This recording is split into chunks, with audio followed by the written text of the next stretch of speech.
Unafahamu ya kwamba mtumishi wa Elisha alipofungua macho yake, alipofunguliwa macho, aliona magari ya moto yamelea mlima wote.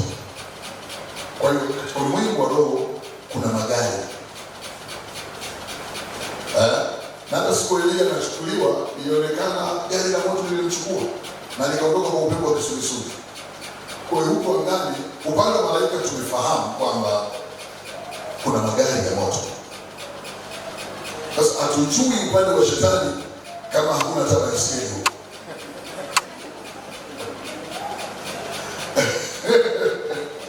Lazima kuna jinsi ya kusafiri huko.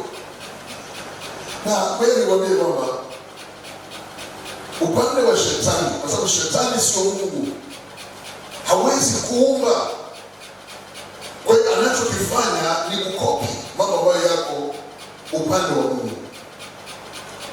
Soma amen. Kwa kweli unafahamu Musa alipoenda Misri, alipoenda kuonana na Farao, alafu Farao aliposema mimi simjui huyo Bwana, wana sita wapa wana wa Israeli ruhusa waende, mimi simjui huyo Bwana. Musa akamwambia Haruni atupe ile fimbo yake chini.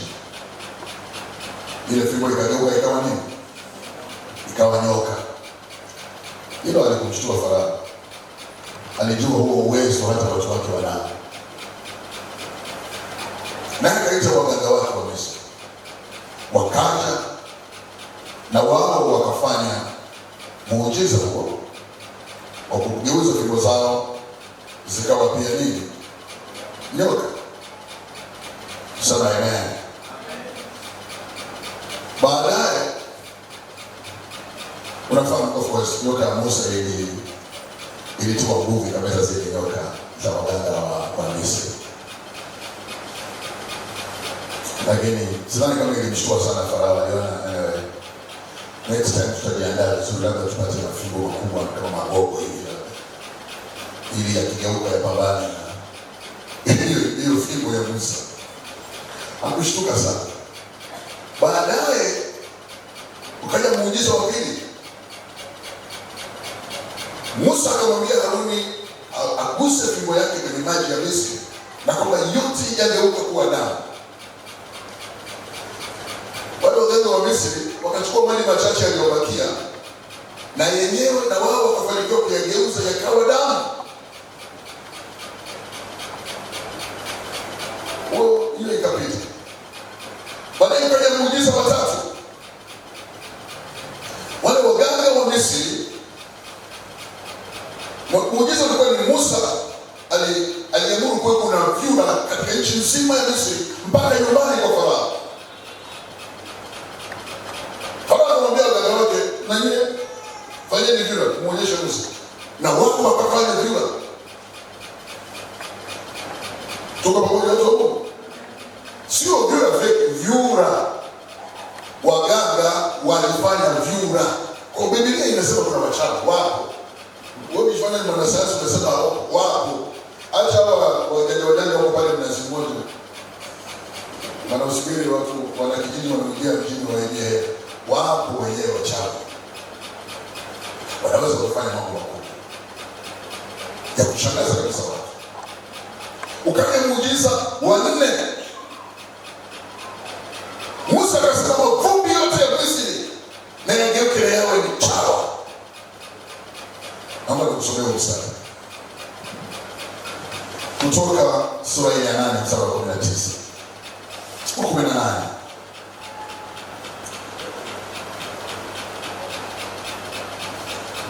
Hao waganga nao wakafanya mfano wa hayo kwa uganga wao, ili kwamba walete chawa, lakini wasiweze. Nako kulikuwa na chawa juu ya wanadamu na juu ya wanyama.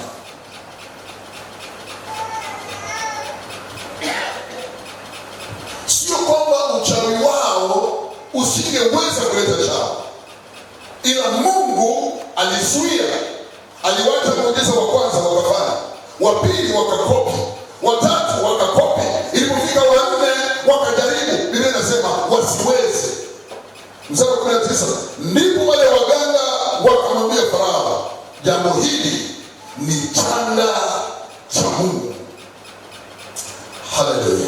Amen. Ndio kile ninakwambia, jambo hili ni chanda cha Mungu. Jambo hili ni chanda cha Mungu.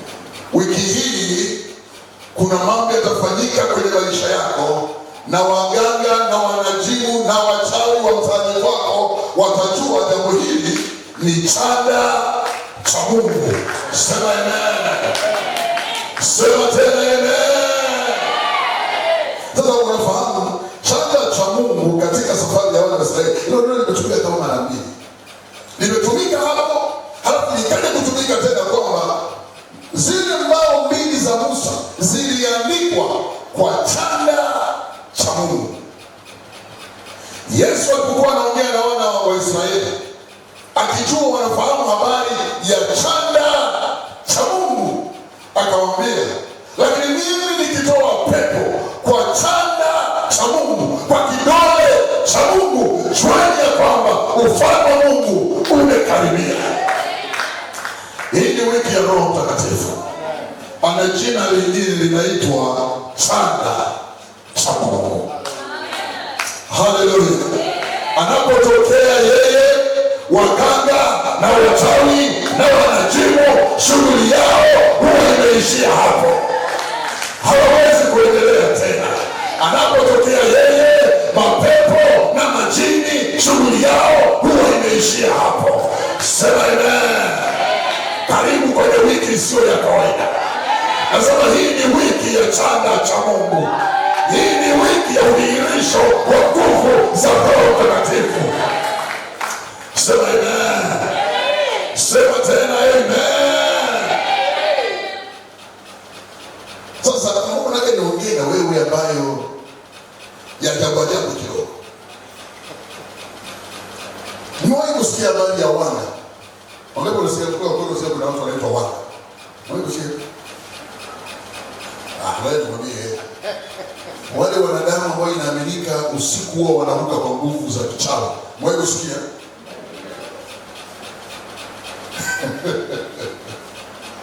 Wewe unasema ni kweli sio kweli? Wapo.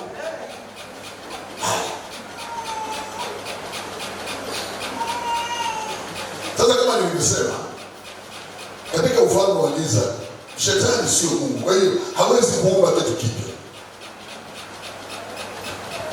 Acha nikulete hapo. Sababu leo nazungumza habari ya chanda cha Mungu. Glory, glory, glory, glory to God. Hallelujah. Kwa sababu Mungu wetu ni mwenye uwezo wa ajabu. Haijalishi kuna shughuli gani za yule mwovu.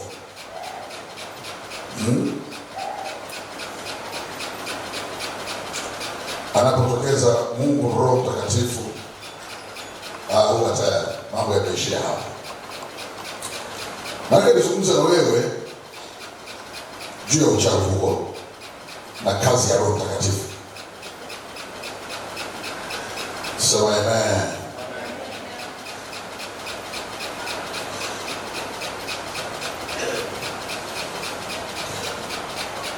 Katika ulimwengu wa roho kuna safari za aina mbili tatu hivi ambazo zinaweza kufanyika. Safari ya kwanza inaitwa astral projection kwa kizungu. Yaani ni safari ya nafsi na mwili. Huu ndio uchawi wa kiwango cha juu, ambapo mchawi anajifunza kutenganisha nafsi yake na mwili wake. Wanyama.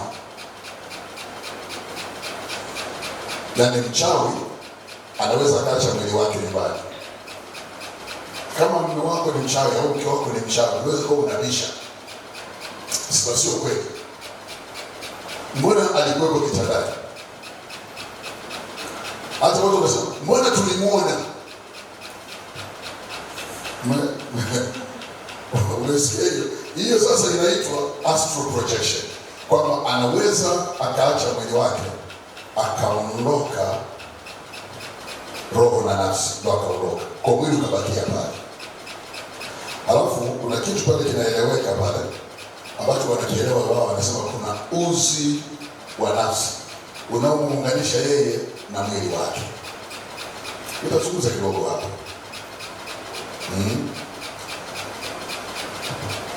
Hiyo astral projection iko upande wote, upande wa nuru na upande wa giza. Upande wa nuru ni ile tunaita maono ya kuhamishwa au trance. Paulo anasema alichukuliwa mpaka mbingu ya tatu, akasikia mambo ambayo haijuzu mwanadamu kuyasema hapa duniani. Anasema nilikuwa katika mwili sijui, nilikuwa katika roho sijui. Hiyo kanisa tunaita ni trance. Kiswahili kimetafsiri kama kuzimia. Petro anasema alipanda juu orofani, hapo anasema akazimia. Inaitwa ni maono ya kuzimia. Yaani mwili unabakia hapo unaonekana kama umezimia, lakini wewe uko mahala kwingine. Mzee Kaseke na ushuhuda wa baraka sana. Miaka hiyo tulikuwa tunapambana hapa, watu walikuwa wanatusaliti, wanauza makampuni, migodi kwa wageni, wanaingia mikataba ya ajabu. Alikuwa anaiombea nchi. Anasema akachukuliwa katika roho akaletwa Dar es Salaam. Akaingia kwenye wizara moja. Mkubwa mmoja yuko anaongea na wageni kutoka nje, wanaingia mikataba ya kama kuuza nchi. Hapa sasa Mungu anamwambia mfukuze kazi. Kikao kile kilikuwa ni halisi, lakini wale hawakumuona yeye alikuwa pale. Mnanielewa? Akasema nimekufukuza kazi kwa jina la Yesu. Halafu akajikuta yuko kwenye magoti alipokuwa anaomba kwa ajili ya nchi. Sasa ni maono ya kuhamishwa. Wachawi wanafanyaga vitu vya namna hiyo.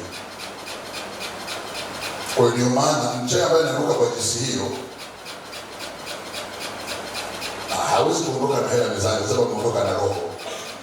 Mwili ameuacha nyumbani. Hawezi kuchukua hela zako, hawezi kukuibia pasi, hawezi kukuibia chochote. Kwa sababu mwili wako umebakia nyumbani, ile ni roho yake tu. Tuko pamoja?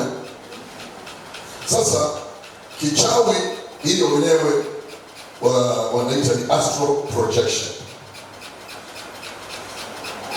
Hiyo ni hatari. Ni hatari sana. Kama mchawi akizuiwa kurudi mwilini, hatari yake iko hivi. Unaweza ukaenda mahala kwa njia kama hii, kichawi ukaingia, halafu ukakutana wale watu wana upako wa Roho Mtakatifu. Wanaweza wakakutenganisha, ukashindwa kurudi kwenye mwili wako. Kama mwenye kusikia kuna mtu alikuwa amelala salama, akaamka asubuhi ameparalyze na hakuamkaga tena, akafa. Maana yake roho yake ilishindwa kurudi kwenye mwili. Kuna vifo vingi vya namna hiyo. Tuna ushuhuda kule extend unafanana jambo la namna hiyo. Sio uko kwenye maombezi, naenda kufundisha mambo ya mapepo. Binti moja akanifuata ofisini. Akasema kisha kuna niongea mambo ya mapepo. Uko sawa lakini hauko sawa. Na pia kuna kosa naona mnalifanya hapa. Nilisababisha bila rafiki zangu wake naona mnanirudia. Nikamwambia yepi ni sawa, yepi sio sawa. Hata mimi ndio mwenye kosa nilisema. Alisema hivi, anaambia yeye anazungumza mapepo, anafahamu mapepo. Kuna mapepo mengine huwa ni wanadamu. Yaani ni mwanadamu ameacha mwili wake mahali, amekuja kumdhuru mtu. Sasa sema yule mtu kama ameingia kanisani, halafu nyie mkaomba ile kwa jina la Yesu, kwa jina la Yesu, hamtaki kuachia moto, mmetafuta watu wengi, mnaua mtu kwa sababu yule mtu mtakata ule uzi unaomuunganisha roho yake